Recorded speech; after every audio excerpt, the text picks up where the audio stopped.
Bonjour à tous et bienvenue dans ce nouvel entretien du Parti de la France. Et oui, on se remet à une vidéo à distance, vous êtes habitués maintenant, parce que, en l'occurrence, mon interlocuteur est à, je sais pas, 8000 km à peu près, il est aux États-Unis, il est en Alabama, c'est le représentant du Parti de la France. Bonjour Arnaud, comment allez-vous?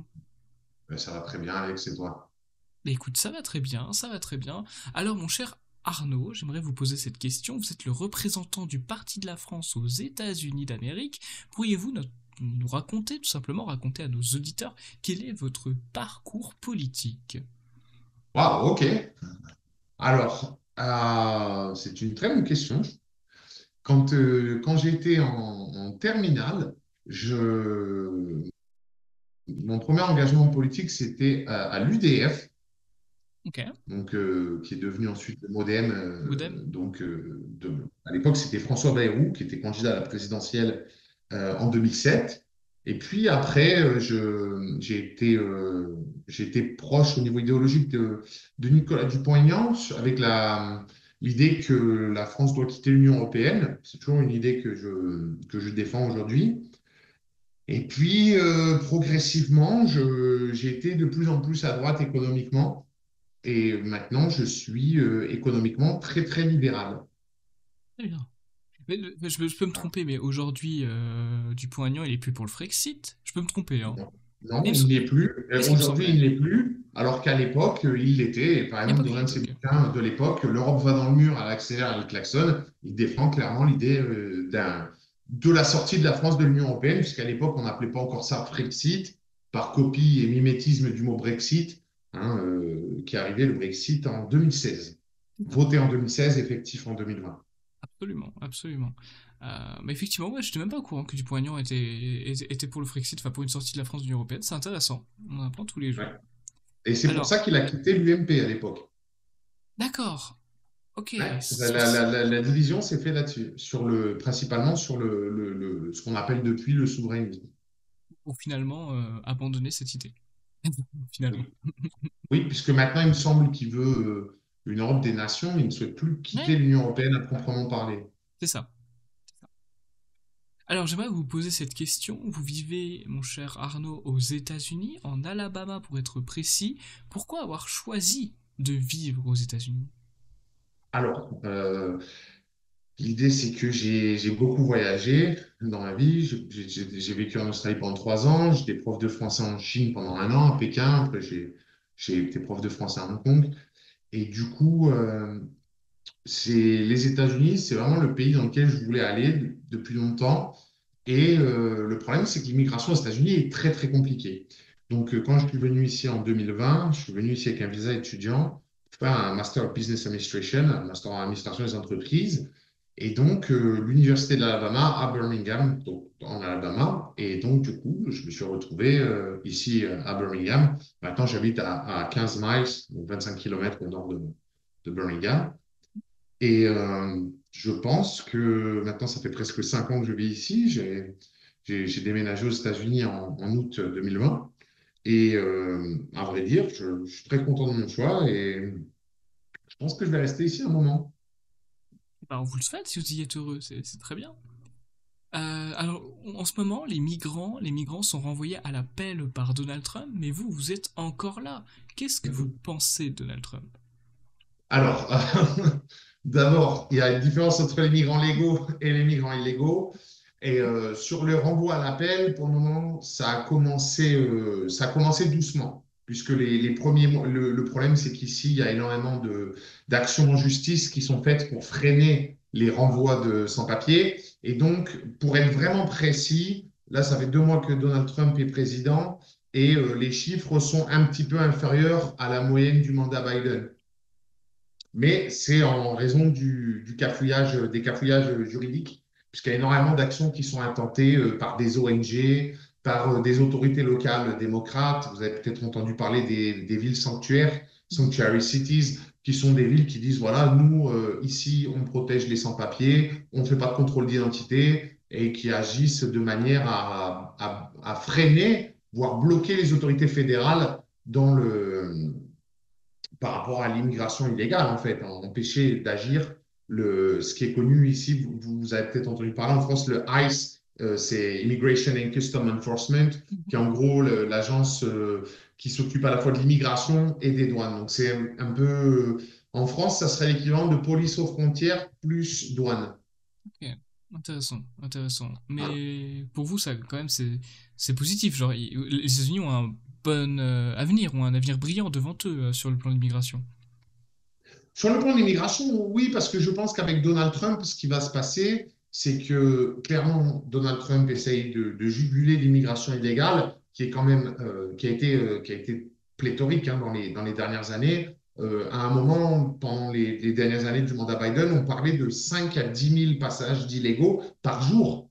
Je ne sais pas si vous vous rendez compte, mais 5 à 10 000 par jour, c'est-à-dire que vous Beaucoup. remplacez un stade de Ligue 1 toutes les semaines. Mais c'est pas mal. Oui, c'est quand même des nombres qui sont très conséquents. Et tout ça, c'est un flux qui s'accumule. Donc, ça devient un stock. Et aux États-Unis, les hypothèses estiment qu'il y a entre 10 et 30 millions d'illégaux. Ah ouais, Parce ah qu'il ouais. y a des gens qui sont là depuis des années et des années. Et puis, il faut savoir qu'en fonction des États, comme j'ai déjà eu l'occasion d'expliquer dans plusieurs émissions, plusieurs de tes émissions, Alex, les États-Unis, comme le nom l'indique, c'est les États. Donc, c'est les 50 États. Donc, c'est 50 pays différents, 50 politiques différentes. Ouais. Et il y a des États qui facilitent, on va dire, la vie des illégaux. Par exemple, en Californie où en présentant une pièce d'identité étrangère, ils peuvent obtenir un permis californien qui est le même que le permis californien d'un Américain. Donc derrière, ils s'inscrivent sur la liste électorale, ils trouvent un boulot, etc., tout en étant dans l'illégalité la plus complète. Hmm. Ouais, oui, tout à fait, Voilà. tout à Et fait. là où Donald Trump, du coup, essaye de mettre un accent sur la politique d'immigration légale. Vous avez peut-être entendu les remous qu'il y a eu autour des visas H1B, qui sont des visas de Oui. travail pour les gens très qualifiés. Les États-Unis, comme beaucoup de pays occidentaux, ont un déficit dans certaines qualifications. Je pense par exemple au civil engineering, donc tout ce qui est les ingénieurs dans le civil, dans la construction, etc. Aussi dans tout ce qui est computer science, donc nouvelles technologies de l'information et de communication, en médecine aussi. Et donc, Donald Trump a une politique qui n'est pas anti-immigration, c'est une politique qui est anti-immigration illégale. Hmm. Très bien, très très bien. Jacques, en France, il faudrait qu'il y ait une lutte contre l'immigration illégale, ce qui n'est pas forcément le cas. Trump, selon vous, pour parler de la politique plutôt internationale, est-ce que Trump va réussir à pacifier l'Ukraine comme il l'a promis, ainsi que la Palestine? Alors, sur l'Ukraine, je pense que c'est plus compliqué qu'on le dit. Bien sûr, Donald Trump avait dit qu'il allait résoudre ça en une journée. Bon, c'est des formules à l'emporte-pièce. Donald Trump, il est familier de ce genre de... Ça fait partie de son personnage et de sa façon de communiquer. Plus sérieusement, on est sur un programme à 100 jours, puisqu'il a donné au général Kellogg's le mandat donc de participer à organiser les négociations et à gérer cette situation pendant 100 jours. Trump est président depuis à peu près 60 jours, donc il reste à peu près un mois. On verra bien. Sur la Palestine et sur Israël, là où c'est intéressant, c'est qu'il y avait eu au mois de décembre 2019 le plan Trump-Kushner de son beau-fils Jared Kushner. Et Trump avait un plan pour la paix au Proche-Orient qui est encore en ligne sur le site de la Maison-Blanche, vous pouvez voir. Et tout ça a été stoppé par le Covid. Tout ça a été stoppé par les problèmes sanitaires avec le Covid. Mais le conflit israélo-palestinien, c'est un sac de nœuds depuis 80 ans. Donc, c'est vrai que c'est pas quelque chose qui sera facile à régler, mais potentiellement, je pense que l'administration Trump peut peut-être arriver à obtenir quelque chose. Peut-être pas un règlement définitif du conflit, mais améliorer les choses, comme il y a eu les accords d'Abraham entre Israël et plusieurs pays arabes, dont le Maroc notamment, qui ont permis de pacifier un petit peu les relations au Moyen-Orient. Donc je pense que sans se tromper, on peut dire que la situation sera meilleure à la fin du mandat de Trump qu'elle l'est aujourd'hui. Après, est-ce que tout sera réglé? Bon, c'est déjà moins évident. Ouais, c'est sûr, c'est sûr, c'est sûr. Très bien, merci beaucoup pour votre réponse. On va revenir rapidement sur l'immigration. parce que vous êtes aux États-Unis, donc je sais c'est pas une île, mais c'est un continent très éloigné de l'Europe. Donc vous n'avez pas le même contexte géographique que nous, la France. Et ce que j'aimerais savoir, c'est à quel point l'immigration est à la fois similaire et différente par rapport à nous. Est-ce que, comme on l'entend partout souvent, les hispaniques sont les équivalents de nos maghrébins? Est-ce qu'ils sont si problématiques que ça? Alors, je sais pas, ça c'est un petit peu différent parce que, en fait, déjà, hispanique, c'est une notion qui est très très vague aux États-Unis. Une chose que j'ai découvert ici dans les formulaires, c'est que dans les formulaires, on vous demande votre race, donc la race. Euh, White, c'est compris au sens de, donc blanc au sens de caucasien, donc ça inclut les Maghrébins, les Iraniens, etc. Il y a African American pour les Noirs, il y a Native, c'est ce qu'on appelait avant les Amérindiens. Et en fait, derrière, on vous demande ethnicité, hispanique ou non. C'est-à-dire qu'en fait, on peut être blanc et hispanique, on peut être noir et hispanique, on peut être indigène et hispanique. En fait, hispanique, c'est ce que vous parlez espagnol à la maison, en fait. C'est comme ça que c'est compris aux États-Unis. Ok, ok. Donc, en fait, et donc, dans les gens qui parlent espagnol à la maison, il y a de tout comme profil. Il y a vraiment de tout. Il y a des. Ben, si je peux prendre des exemples qui sont en dehors des États-Unis, les amateurs de boxe connaissent peut-être Teofilo Stevenson, qui est un célèbre boxeur cubain, qui est ben, justement, il est hispanique, mais il est noir. Et Ok. à contre-exemple, on pourrait prendre Vicente Fox, ancien président mexicain, qui est d'apparence 100% caucasienne. Vraiment, quand on le voit, on pourrait être italien ou suisse, ou voilà, alors qu'il est latino. Donc ici, c'est déjà hispanique ou non, c'est déjà une notion qui est assez complexe.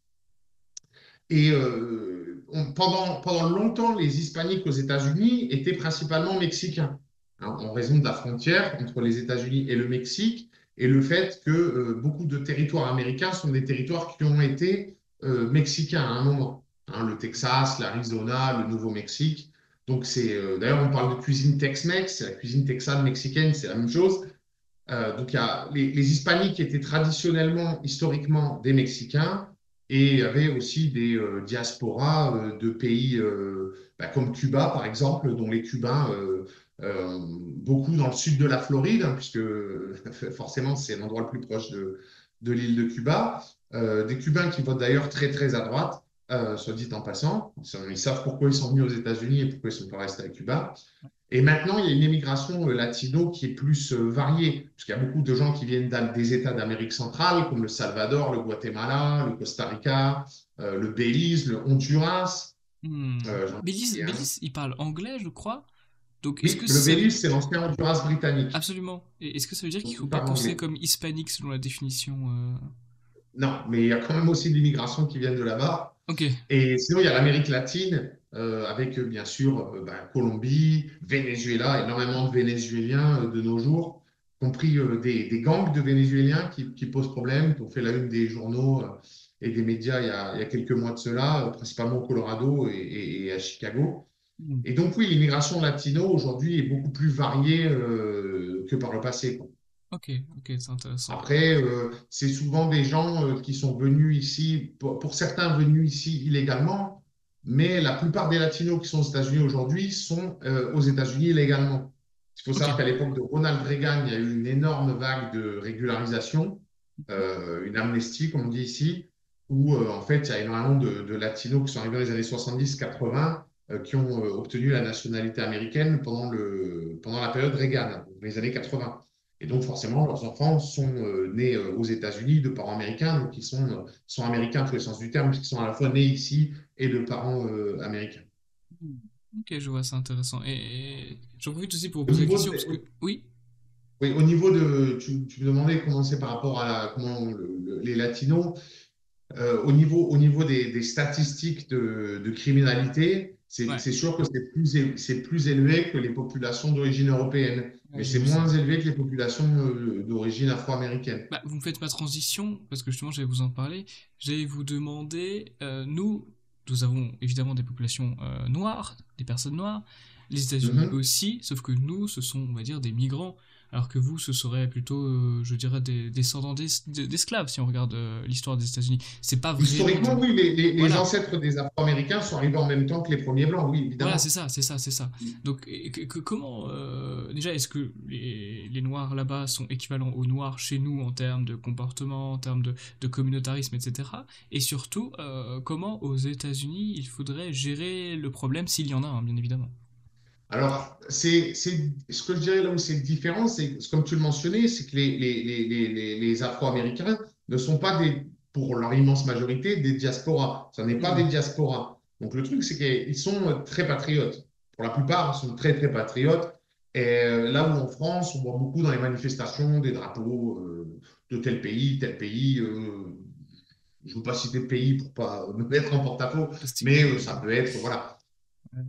Et aux États-Unis, bien sûr, la majorité des personnes noires sont afro-américains, c'est-à-dire que c'est des gens qui sont ici depuis plusieurs générations. Et ce n'est pas une immigration récente comme en France ou comme la plupart des Latinos aux États-Unis, qui C'est pour sont ça, en France, nous, arrivés on veut les... récemment, sont Oui. première ou deuxième génération, généralement, les Latinos. Donc, Mhm. en ce sens, les Latinos, c'est un peu semblable aux Maghrébins en France, parce que c'est première, deuxième, troisième génération. Vous parliez de criminalité et de délinquance. Nous, par exemple, en France, on a une solution qui est assez simple. C'est que nous sommes, au Parti de la France, pour la remigration des populations africaines qu'il y a sur le territoire français. Aux États-Unis, c'est pas possible. Est-ce que vous avez des pistes à explorer pour envisager quand même l'harmonie sociale en dépit de cette solution?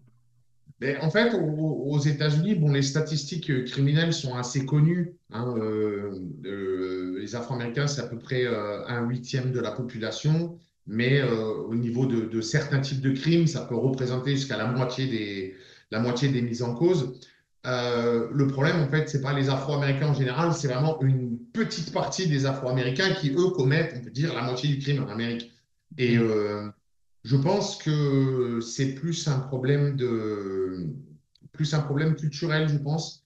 Euh, Parce qu'il y a une chose, en fait, en regardant un petit peu la différence entre les communautés afro-américaines aux États-Unis et d'autres communautés qui sont arrivées aux États-Unis plus récemment. Je pense par exemple aux Indiens américains, Indiens de l'Inde, hein. Oui, oui. Quand je dis Indiens américains, je veux dire de l'Inde, hein. Ou Pakistanais américains, ou les Libanais américains, ou tout ce qui est les gens d'Asie de l'Est, comme Japonais américains, Coréens américains, Vietnamiens américains. C'est des gens qui ont une tendance à réussir plus au niveau des études et réussir plus au niveau professionnel. Si Mhm. tu regardes des statistiques de salaire moyen, revenu moyen, familial pour différents groupes ethniques, tu verras qu'il y a énormément de groupes ethniques qui sont supérieurs aux blancs en termes de revenus moyens, dont tous ceux que j'ai cités précédemment, que Ok. ce soit les Indiens américains, Pakistanais américains, Coréens, etc. La grosse différence entre eux et les Afro-Américains, l'énorme différence, c'est la structure familiale. Ok. Mhm. C'est que les immigrations, on va dire, à succès aux États-Unis, comme par exemple les Vietnamiens ou les Coréens, c'est souvent des structures familiales traditionnelles, avec le père qui est présent à la maison, qui vit à la maison, les parents ne divorcent pas, les enfants sont élevés en famille, il y a les grands-parents qui sont dans le coin, etc. Alors que dans les communautés afro-américaines, il y a quand même un taux de divorce qui est beaucoup plus élevé, un taux d'enfants hors mariage qui est beaucoup plus élevé, un taux de famille monoparentale sans hommes parce que quand on dit famille monoparentale, en fait, on veut dire que c'est des familles où c'est la mère qui élève les enfants. Ouais, c'est ça. Je préfère le préciser parce que c'est au-delà du monoparental. C'est des Mhm. familles où il n'y a pas de père de famille ou de référent masculin. Ça peut être un oncle, ça peut être un grand-père. Et je pense que c'est vraiment ça le problème avec les communautés afro-américaines, c'est la structure culturelle, en fait. Parce que quand on y pense, des Afro-Américains qui vivent aux États-Unis, qui sont ici depuis plusieurs générations, je veux dire, par définition, ils parlent anglais, ils n'ont pas d'accent. Euh, Par définition, ils ont accès à tout ce qui est affirmative action, donc qui était ce qu'on appelle en français, je crois, la discrimination positive, Ouais, oui, c'est c'est-à-dire les ça. quotas qui C'est ça. permettent de faciliter l'emploi dans les structures Discrimination positive, publiques, ouais. l'accès aux bourses scolaires et ce genre de choses. Les autres groupes que je t'ai cités précédemment, qui ont plus de succès au niveau socio-économique, eux ne bénéficient pas de ces avantages. Ah, ok. Ils arrivent quand même Tu vois ce que je veux dire? Donc, Ouais. c'est là où je pense que c'est vraiment un problème d'organisation au niveau de la structure familiale.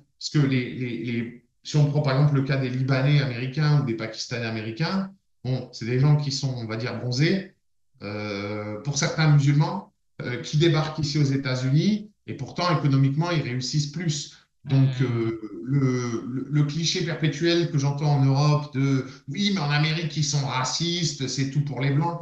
Bon, peut-être, mais si c'est tout pour les Blancs, il faudra m'expliquer pourquoi il y a une dizaine de groupes ethniques non blancs qui sont en moyenne beaucoup plus riches et qui arrivent à avoir des communautés qui sont presque privilégiées au niveau économique. hmm. Oui, c'est vrai, c'est vrai, c'est vrai. Donc, C'est- c'est un contrepoint qui est pas souvent mis en avant en France. Parce qu'en France, on me dit souvent, oui, mais aux États-Unis, ils sont racistes, il y a eu la ségrégation, les Indiens, etc. Puis en fait, quand on regarde dans le détail, on s'aperçoit que, il y a énormément de diaspora non blanches qui réussissent aux États-Unis. hmm, Et bien sûr. c'est particulièrement vrai pour les gens d'Asie de l'Est. Mais Hmm. ça, c'est un peu la même chose en Europe aussi. Hein. Je veux dire, la diaspora vietnamienne ou libanaise, généralement, elle réussit bien Ouais, c'est vrai. que ce soit en France, en Australie ou aux États-Unis. C'est vrai, c'est vrai. Bah, c'est pas n'importe qui migre, on va dire. C'est une certaine Aussi. capacité. Ça joue. Euh, Oui. c'est comme les Indiens, il y a 1 milliard, je crois 1,6 milliard d'habitants. Bon, bah, tous ne se valent pas, quoi. On va pas, Non, mais c'est sûr. Et puis on va c'est pas sûr se que ceux mentir. qui vivent aux États-Unis, ils ont déjà plus de Voilà. moyens financiers, déjà pour pouvoir envisager de venir, etc. Et peut-être plus de bagages culturels aussi. Ça c'est sûr. Ils se Mais ça baignent pas donne dans un le gorge, quoi. résultat où on voit bien que ces gens-là arrivent à s'intégrer. Mhm.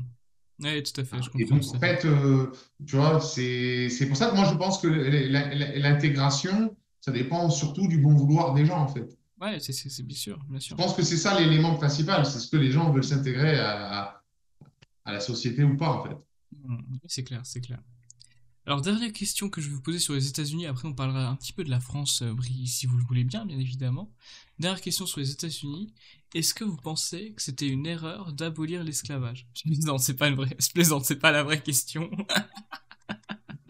J'avais envie de faire une petite blague, voilà, j'avais envie de faire une petite blague. Non, plus sérieusement, Non, mais je je vais vous noterai quand donner. même que les États-Unis ont aboli l'esclavage bien avant la Mauritanie ou les pays du Golfe.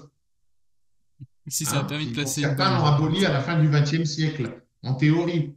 Hein, en parce qu'en théorie. pratique, au Qatar, bon, c'est discutable. On l'a vu pendant la Coupe du Monde 2022.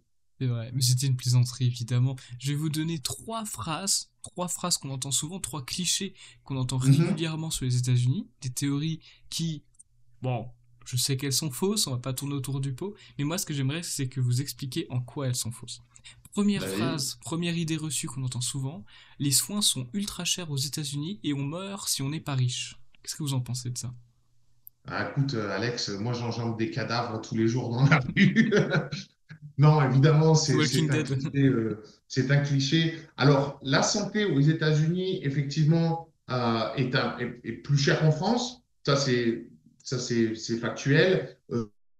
Au niveau du pourcentage du PIB qui est dépensé dans la santé, c'est beaucoup plus aux États-Unis en pourcentage du PIB que dans n'importe quel pays européen. Mhm. Je crois d'ailleurs que les dépenses publiques de santé aux États-Unis sont supérieures, juste les dépenses publiques de santé, sans parler des dépenses privées, sont supérieures aux dépenses françaises publiques et privées en Hmm. pourcentage. Après, il faut savoir que le système d'assurance santé privée, c'est pas, on est loin la réalité est très loin des clichés. Déjà, il y a la plateforme qui s'appelle healthcare.gov, donc en gros santé.gouv, quoi, .fr si c'était en France. Et en fait, il y a un questionnaire d'une centaine de questions qui est très très long, ça prend 1 heure à remplir. Et en fonction de vos réponses, il vous met la liste de tous les assureurs avec toutes les différentes offres des assureurs. Donc, assureur A, B, C, D, et puis A1, A2, A3 pour les différentes offres. Et donc, vous pouvez sélectionner l'assurance comme ça. Il faut savoir qu'il y a un crédit d'impôt pour les gens les plus modestes. C'est un crédit d'impôt qui va jusqu'à, il me semble, aux alentours de 550 $ par mois. Donc, en fait, on peut s'assurer pour pas si cher que ça aux États-Unis. Après, c'est vrai qu'il y a le copay, ce qu'on appelle le copay, c'est-à-dire que quand vous allez voir un docteur, vous allez acheter des médicaments, vous devez payer de la prestation Ok. ou du médicament. Par exemple, moi, avec mon assurance, je suis chez Blue Cross Blue Shield. Pour la plupart des médicaments, je dois payer 10 $. parce que c'est Ok. la franchise, voilà.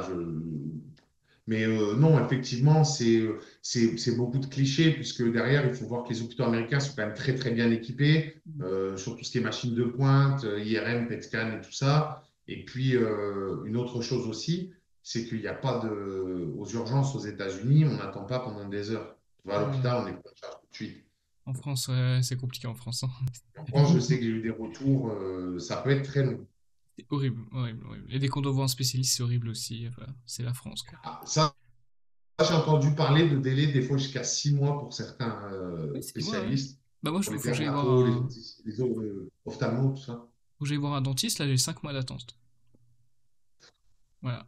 Oui, d'accord. Oui, donc c'est pas le meilleur système de santé du monde en France, c'est pas Non, non plus. pas ouf, hein. Pas terrible, pas terrible. Alors, autre cliché qu'on entend souvent, la nourriture n'est pas bonne. Est-ce que c'est vrai? Réponse courte, oui. Réponse Ah ouais? courte, oui, Ah, je dans le m'attendais à un sens non. où non, en fait, l'idée, c'est que si tu veux bien manger aux États-Unis, tu trouves de la nourriture de qualité. Au supermarché, c'est pas difficile de trouver du bio, ce qu'on appelle organique ici, on trouve à peu près partout. Le truc, c'est qu'il y a les normes sur la nourriture, surtout sur tout ce qui est processed food, les nourritures, on va dire industrielles, je sais pas, les produits transformés, en gros, la nourriture transformée. Ça, Hmm. la qualité, c'est quand même moins bon qu'en Europe, ne serait-ce que parce que les standards sont un petit peu plus bas, notamment au niveau des colorants alimentaires, etc., où il y a énormément de colorants qui sont interdits dans l'Union européenne ou même au Canada, puisque durant la campagne de Trump, Robert Kennedy Jr., donc, qui est maintenant le ministre de la Santé américain, pendant la campagne, il avait mentionné cet exemple avec une boîte de céréales, je ne sais plus quelle céréale de petit déjeuner, une marque connue, et il disait, voilà, regardez la composition de celles qui sont vendues aux États-Unis avec la même boîte de la même marque vendue au Canada. Et où la Hmm. recette est différente parce que justement, au Canada, ils n'ont pas le droit d'utiliser tel colorant, tel additif alimentaire, etc. Ok, je vois, c'est intéressant. Ouais, les normes sont différentes du Canada aux États-Unis, je Ouais. savais pas, c'est Puis, intéressant. après, au niveau de la nourriture aussi, il y a pas de terroir à proprement parler aux États-Unis. Hmm. Donc, autant il y a des recettes de cuisine locales propres à chaque région du pays, autant en France, on a des produits qui sont très, très variés à quelques kilomètres d'écart. L'andouille de Vire, l'andouille de Guéméné, etc. Bon, il n'y a pas tant de distance en voiture que ça, et pourtant, c'est deux produits différents, deux terroirs différents. On trouve ça beaucoup au niveau des charcuteries, au niveau des fromages, au niveau des vins. Hmm. Ici aux États-Unis, bon, le vin californien n'est pas mauvais, mais le rapport qualité-prix, les vins français sont supérieurs quand même. Parce que Ouais, soit ils sont de meilleure heureusement. qualité, soit ils sont beaucoup moins chers pour à qualité égale. Hmm. Heureusement, c'est le pays du vin, la France, heureusement. Oui, la France et l'Italie, Heureusement. clairement, c'est au-dessus, hein, au niveau Ah du oui, vin. C'est oui, heureusement, heureusement. Alors, troisième gros cliché, tout le monde a des armes à feu et c'est ultra dangereux. Ça, c'est cliché qu'à la dure. Alors, tout le monde a des armes à feu, ça dépend où. Parce que, pour prendre un exemple tout simple, la ville de Chicago qui a interdit les fusils de type AR-15, etc., en France, vous pouvez acheter un AR-15 semi-automatique. À Chicago, non. Alors, en France, il faut une Ok. arme, c'est catégorie B, autorisation préfectorale, etc. Et à Chicago, c'est pas possible. Bon, après, dans l'Alabama, c'est possible et c'est beaucoup plus simple. Mais là aussi, sur les armes à feu, en France, il y a beaucoup de clichés dans le sens où, par exemple, on a le cliché souvent des films et séries américaines avec les armes automatiques qui sont partout. Les armes automatiques, globalement, aux États-Unis, il y a trois types d'armes automatiques. Les armes automatiques illégales, bon, ça, en France, vous les avez aussi. Les armes automatiques d'avant 1986 que vous pouvez Ah, encore acheter, vendre, mais c'est régulé au niveau fédéral. Il faut le déclarer à l'ATF, donc qui est l'agence fédérale qui s'occupe de tous les produits spéciaux comme l'alcool, le tabac, les explosifs, les armes à feu. Et puis après, il y a les armes, alors, les armes pré-86 coûtent excessivement cher. C'est-à-dire hmm. qu'un M16 d'avant 86, entièrement automatique, on parle de 20, 30, 40 000 dollars. C'est très très cher. Ah, Et c'est les armes automatiques pas donné. post-1986, donc c'est le National Firearm Act de l'époque Reagan, donc qui a entre guillemets interdit les armes automatiques. Les armes automatiques d'après 86 sont très compliquées à acheter puisqu'il faut avoir une raison valable.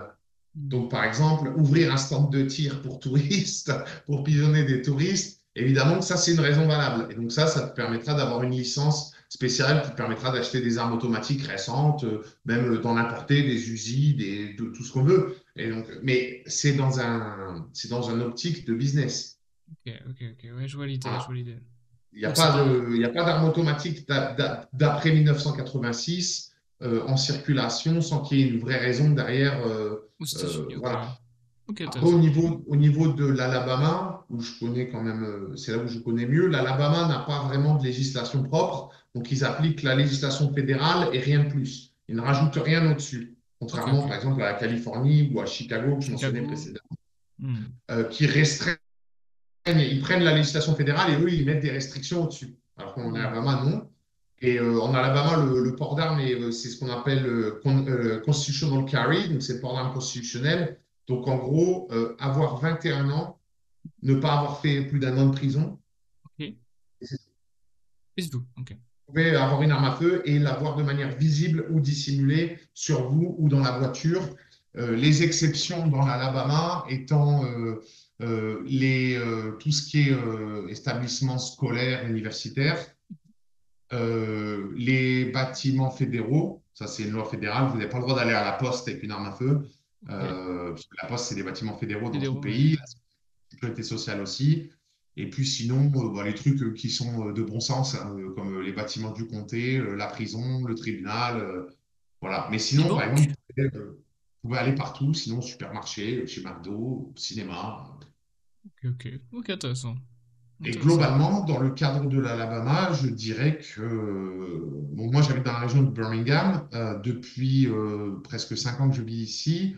J'en suis arrivé à la conclusion que il y a quelques quartiers à éviter à Birmingham, Roebuck, Fairfield, Bessemer, des quartiers comme ça qui sont à éviter, parce que c'est des quartiers où il y a des violences de gangs, principalement des gangs qui se tirent dessus entre eux. Mais le reste de la ville, je dirais que c'est globalement plus sûr qu'en France. Hmm. Ok, c'est Parce qu'en intéressant. France, de ce que je vois des faits divers, il se passe quand même beaucoup de choses à peu Ouais. près n'importe où. Que ce Ouais. soit des quartiers huppés, des quartiers défavorisés, des zones touristiques comme les Champs-Élysées, etc. Alors qu'ici, la plupart de ces crimes sont vraiment localisés dans des endroits, certains quartiers en fait qui cumulent la majorité des faits, quoi. Hmm. Ok, je vois, c'est intéressant. Je dirais que c'est en fait, en moyenne, ça serait quand même moins dangereux ici, en fait. Ok, intéressant. Ah, c'est intéressant. Malgré les armes à feu, donc le cliché à la vie dure. Oui. Et Euh, après, les armes à feu, il y a aussi ce qu'on ne discute pas aussi, c'est qu'en France, vous avez énormément de cambriolages ça, et beaucoup qui ne sont pas résolus. Je crois que c'est 95% ah, de c'est non abusé. résolus Waouh. ou 90%, quelque chose comme ça. Enfin, c'est J'ai pas incroyable. les chiffres, mais En fait, ils ne les résolvent pas, les flics n'enquêtent pas, ils s'en c'est foutent. jamais résolu. Alors qu'ici, c'est quelque chose qui a quasiment disparu. Ah ouais? Puisque l'Alabama, c'est un stand your ground, c'est ce qu'on appelle un État stand your ground, c'est-à-dire défendre son terrain. Et donc, en fait, par Ah, exemple, si quelqu'un rentre chez moi la nuit par effraction, tu as le droit de euh, le. la légitime défense est automatique. Donc, en fait, venir voler En fait, la vraie question ici, c'est est-ce que je vais mettre ma vie en danger pour voler une télé à 400 dollars? Est-ce que ma vie 100 vaut une dollars. télé à 400 dollars ou pas? Et en fait, ça fait que les cambriolages ont quasiment disparu. Et pour en avoir discuté avec une connaissance ici, un de mes voisins qui est adjoint du shérif, c'est que les cambriolages ici dans l'Alabama, c'est très très souvent des gens qui sont dans des activités criminelles. Par exemple, C'est quelqu'un pas qui a de la n'importe drogue qui. chez lui, c'est connu qu'il a de la drogue chez lui, donc il y a des autres mecs qui vont venir chez lui parce qu'ils viennent pour telle raison. Ouais, c'est pas une télé à 400 dollars, quoi. Ok. Hmm. Voilà, ils viennent pas pour une télé, ils viennent pas pour un volet un ordinateur ou une montre ou ce genre de choses. Ah, c'est intéressant. Je savais pas pour cette histoire de cambriolage aux États-Unis, c'est intéressant. Je vais revenir relativement sur la France. Je vais vous poser deux questions sur la Mhm. France, si ça vous va. Tout d'abord, j'aimerais savoir pourquoi avoir décidé de rejoindre le parti de la France malgré votre distance géographique qui vous éloigne de tous nos problèmes. Oui, alors c'est une bonne question. Ah, déjà, parce que j'ai beaucoup d'amis au Parti de la France. Hein, avant de rejoindre le Parti de la France, j'étais déjà ami avec toi, avec Maxime Morlon, etc. Et puis, le fait est que je trouve que le Parti de la France amène dans l'espace politique français certaines thématiques qui ne sont en fait pas mentionnées par d'autres partis. Et qu'en fait, je vois le Parti de la France un peu comme un think tank, en fait, dans le sens où ça permet de pousser certaines thématiques. Ça- Et je trouve que c'est quelque chose qui manque en France, parce que le débat politique est quand même assez sclérosé. Et ouais. c'est bien d'avoir des gens qui ramènent des idées, surtout des idées qui sont les miennes, après tout. Et l'avantage aussi du Parti de la France sur d'autres partis, disons, de droite, c'est qu'au Parti de la France, les gens sont vraiment économiquement libéraux.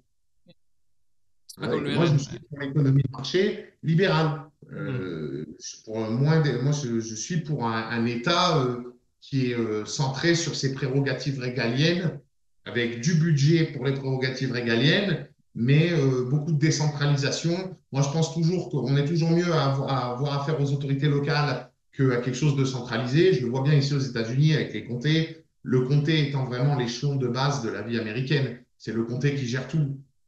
Quand c'est pas le comté, c'est l'État, et quand c'est pas l'État, c'est le fédéral, et le fédéral, souvent, c'est mal fait. Et voilà, c'est une question de. Au niveau de la politique en France, il y a des sujets qui sont très peu abordés par d'autres partis, quoi. Donc, Intéressant, c'est intéressant. Vous avez, libéralisme économique, plus sujet non abordé, plus amis, égale adhésion au Parti de la France. du coup, vous avez connu le Parti de la France grâce à des amis ou vous avez connu autrement c'est grâce à Maxime Morlon, globalement? Entre autres, mais disons que je suis un petit peu l'actualité de la droite en France. Et depuis longtemps, hein, que ce soit des gens comme Henri Delescun ou Florian Philippot ou Nicolas Dupont-Aignan, moi personnellement, je te dis précédemment, moi j'ai été proche au niveau des idées de Nicolas Dupont-Aignan. J'étais d'ailleurs en stage à sa permanence parlementaire 2 années de suite. Après, j'ai été en stage au Figaro, j'étais en stage à la Fondation pour l'innovation politique Ah oui, donc pendant mes forcément, études. ouais. Ouais, vous Voilà, connaissez forcément le moi Parti de j'ai la France. toujours été à droite en fait. Le plus à gauche que j'ai été, c'est à l'UDF. Ça va. Non, mais quand je vois qu'il y a des gens qu'en fait, quand on déterre dans leur passé au lycée, ils étaient trotskistes ou lambertistes, moi le plus à Ou gauche qu'on but. peut me trouver, c'est l'UDF de Bayrou. Donc Bah, ça va, voilà, ça va. Le plus à gauche où j'étais, je crois que c'est le Front National. C'était d'accord. c'était quand même Ah oui, très à gauche. économiquement, c'est très à gauche, dis donc. Bah, même socialement, on va pas se mentir. Oui, c'est socialiste. Même socialement. Et justement, j'en viens à ma toute dernière question, parce que c'est la question qui vous tient le plus à cœur, ça je l'ai bien compris. Donc je vais vous laisser développer sur le libéralisme, excusez-moi. Est-ce que vous trouvez par exemple que la France est trop socialiste? Évidemment. Évidemment, la France est trop-socialiste, c'est évident. D'ailleurs, ils l'ont même mis dans la Constitution, hein. La France est une république laïque et indivisible et sociale, hein. Il me semble que c'est dans Oui, c'est vrai. l'article 1, c'est dans C'est vrai. l'article 1 ou dans le préambule. Oui, de la Constitution, ouais, tout à fait, tout à fait. Déjà, c'est mentionné dans le nom. Voilà. Ouais. Mais effectivement, non, la France c'est un pays qui est très, très administré. Si tu veux, je peux prendre quelques exemples par rapport avec les États-Unis. Comme je le mentionnais, aux États-Unis, tu as plusieurs niveaux d'administration. Tu as l'État fédéral, tu as les 50 États, donc l'État de l'Alabama, dans mon cas. Tu Mhm. as le comté, donc ici c'est comté de Jefferson, Jefferson, Alabama. Et puis, à certains endroits, tu as des villes qui ont un statut, ce qu'on appelle une municipality. Donc en gros, c'est une ville avec un statut de ville et un gouvernement local de ville. Sinon, comme ici, là où j'habite, Mont-en-Livre, c'est administré par le comté directement. Donc c'est comme si en France, une zone rurale est administrée par le département directement. Mhm. En France, vous avez combien d'échelons? Union européenne, Ouais. l'État centralisé à Paris. Mhm. Vous avez les régions. Ouais. Alors maintenant, il y en a moins qu'avant, mais il y a quand même des régions. Donc, on est déjà à 3 échelons. Les départements, Département, les communautés de communes commune, ouais. et Les le communes. record d'Europe de communes, hein, 36 000 communes ou un truc comme ça. Ouais, ça fait Ça beaucoup, fait hein. 6 échelons d'administration pour un territoire qui fait la taille du Texas Ouais, ouais, c'est et vrai. la population du Texas et de la Californie. La France fait la taille du Aux Texas? États-Unis, il n'y a que 3 échelons, 3,5 si on compte les municipalités, pour administrer un territoire qui est 2 fois plus grand que l'Union européenne et de 340 millions 340 d'habitants. millions? Mhm. Ouais, plus les illégaux. Donc on est peut-être au-delà des 350 même. Mais donc ça, c'est déjà une chose. C'est que la France est un pays qui est suradministré. Euh, hein. Ouais, c'est clair. Après, un deuxième exemple que je prendrais, c'est au niveau de la vie économique, où en France, il y a énormément de choses qui sont publiques, avec les établissements publics industriels et commerciaux, les EPIC, les EPA, les trucs comme ça. Après, Mm. derrière, vous avez les sociétés publiques, par exemple comme la SNCF. Alors, je ne sais pas maintenant quel est le statut juridique, mais à la fin, c'est des entreprises qui sont quand même publiques, même Ouais, si oui, elles ça sont de appartient à droit l'État. privé, elles sont quand même à capitaux publics, Ouais, tout à fait. etc. Et puis après, quand on regarde le nombre de sociétés de premier plan en France qui ont des capitaux de l'État, où l'État est actionnaire, par exemple, l'État est actionnaire de Renault. Ouais, ouais, c'est vrai. Est-ce que c'est une discussion que Engie, j'avais eue à Audible. l'IEP à Aix avec mon professeur de droit administratif, où il nous avait dit que l'État, ça peut être le rôle de l'État de faire des voitures. Et je lui avais demandé ce qu'il pensait de la création de Volkswagen et le prof l'avait mal pris. C'est le rôle de l'État de faire des voitures, qu'on me dit. Donc je lui demande. Volkswagen. Non, effectivement, la France est un pays socialiste, puisque quand tu regardes, comme je te disais, c'est super administré. L'implication de l'État dans l'économie est conséquente entre les sociétés publiques, le parapublic, etc. Et il n'y a pas vraiment de décentralisation, C'est vrai. puisque en France, on a la décentralisation depuis l'époque Mitterrand, je crois, ça date des Ouais, années c'est les 80. 80. Ouais. Ouais, la création des régions. Mais en fait, les Ouais, c'est ça, régions je crois. ça fait doublon avec les départements. Les communautés de communes font doublon avec les communes. Et Ouais. donc, en fait, on ne fait que rajouter des échelons, rajouter de la paperasse, de l'administration, des emplois publics, donc qui ont un coût, hein, voilà. C'est sûr. Et c'est là où je vois qu'aux États-Unis, avec un territoire et une population beaucoup plus grande, le système me paraît, au niveau de l'administration, bien plus efficace. Parce qu'il y a une chose aussi à prendre en compte, c'est qu'en France, beaucoup de choses sont centralisées via certains services qui sont déconcentrés. Par exemple, le ministère de l'Intérieur, près de chez toi, c'est la préfecture, qui est finalement un service déconcentré du ministère de l'Intérieur. Ici, aux États-Unis, c'est à proprement parler décentralisé, mais vraiment décentralisé. Le shérif du comté, dans l'Alabama, le shérif est élu tous les 2 ans. Ouais, oh putain, ouais. Ah. Ouais, ouais, Pourquoi ouais. dans l'Alabama, les excès de vitesse de moins de 20 km/h, 20 miles par heure, donc 32 km/h sur autoroute, pourquoi ils ne sont pas sanctionnés? Pourquoi ils ne sont pas verbalisés? Pourquoi quand il y a les flics sur le sur le bord de la route et que tu roules à 20 miles au-dessus de la limite de vitesse, jusqu'à 20 miles, donc un excès de vitesse jusqu'à 32 km/h, pourquoi ce n'est pas sanctionné? Mais parce que les gens, ils ne vont pas voter pour un shérif dont le programme, c'est de mettre à l'amende les automobilistes. C'est clair. C'est clair. Voilà. Et si en France, vous vous faites mettre à l'amende avec les radars automatiques, etc., c'est parce que vous n'avez pas de contrôle là-dessus. Là où Mm. ici, les gens ont un contrôle total là-dessus, puisque les autorités locales, les villes ont une police de ville. La police de ville, généralement dans la plupart des villes, le chef de la police, il est nommé par le maire. Donc tu votes pour le maire, tu votes pour une équipe municipale avec le chef de la police, en gros. Ouais, ouais. Au niveau du comté, le shérif, lui, il est élu directement. Et dans l'Alabama, c'est tous les 2 ans. Bon, les shérifs, généralement, ils font 7, 8 mandats de suite. Pourquoi? Parce que Mm. les gens les aiment bien, et puis que les gens aiment la politique qu'ils font. Et que la politique du shérif s'adapte aux volontés des gens aussi. Mm. Ouais, c'est Ils clair, sont c'est à clair. l'écoute des gens. Tu vois? Et en France, le socialisme, on en parle souvent du socialisme sur ses aspects économiques, mais il y a aussi au niveau de la prise de décision. Le socialisme ne facilite pas une vraie décentralisation et une vraie autonomie des choix locaux, en fait. Mm. Tu vois? Et Ouais, en c'est clair. France, les décisions sont prises à Paris et appliquées plus ou moins uniformément dans tout le territoire. Là où aux États-Unis, comme je le répète à chaque fois, c'est C'est 50 adapté. pays différents. Chaque Mm. État a ses propres politiques. Donc Ouais. oui, clairement, la France est trop socialiste, beaucoup trop. Oh. Bon, bah, ça, je pense que ça conclut bien le développement. Merci beaucoup, mon cher Arnaud, représentant du Parti de la France aux États-Unis, membre, enfin conseiller national du Parti de la France. Merci beaucoup de nous avoir parlé.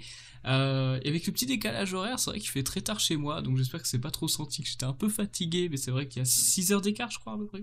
Et Oui, 6 en heures? ce moment, il y a 6 heures d'écart. Il y a 6 heures d'écart, donc là, Jusqu'à ce que la France passe à l'heure d'été. ouais, c'est oui, c'est ça, c'est Là, ça. on aura 7 heures à nouveau. Et là, on aura 7 heures pendant 3 semaines, je crois. C'est ça. En Ouais. fait, on passe pas à l'heure d'été et à l'heure d'hiver en même temps. C'est-à-dire que vous, en France, vous avez l'heure d'été et l'heure d'hiver qui sont à peu près égales en temps, les périodes, alors que nous, ici, la période d'heure d'hiver est beaucoup plus courte. Ouais, c'est exactement ça. Écoutez, moi j'espère que cet entretien avec l'outre-Atlantique vous a plu. Je vous invite à mettre un pouce bleu sur la vidéo, à vous abonner à la vidéo, à mettre un commentaire pour dire ce que vous avez pensé de la vidéo et suggérer d'autres invités, pourquoi pas. Et je vous invite évidemment à la partager et à parler de l'entretien autour de vous. J'espère que la présentation d'Arnaud vous a plu. C'est quelqu'un qu'on voit très souvent, notamment dans les bistrots du Parti de la France et sur les forums quand on parle des États-Unis ou notamment de l'Europe de l'Est. Donc ça me paraissait important de vous le présenter dans un entretien privé comme on aime bien le faire de temps en temps. Est-ce qu'on peut Merci. dire que je suis un peu la Laurence Saïm du PDF? On peut dire, on peut dire. Non, merci beaucoup Puisque Arnaud. j'interviens à chaque fois qu'on parle des États-Unis. Donc, Ouais, c'est vrai, ouais, c'est vrai, c'est vrai. Mais il nous en faut bien, hein. On a plusieurs adhérents au Parti de la France aux États-Unis. C'est ça qui m'étonne beaucoup, c'est qu'il y a beaucoup vraiment. ah oui, il y a Fabien aussi. Il y a Fabien, il y a Barnabuka, il y en a plusieurs, il y en a plusieurs. Donc c'est assez amusant de voir que voilà, 8000 km, la cause continue. Donc moi en tout cas je vous souhaite une très bonne fin de semaine. Là normalement on est dimanche au moment où on tourne et je vous donne rendez-vous la semaine prochaine pour un nouvel entretien du Parti de la France.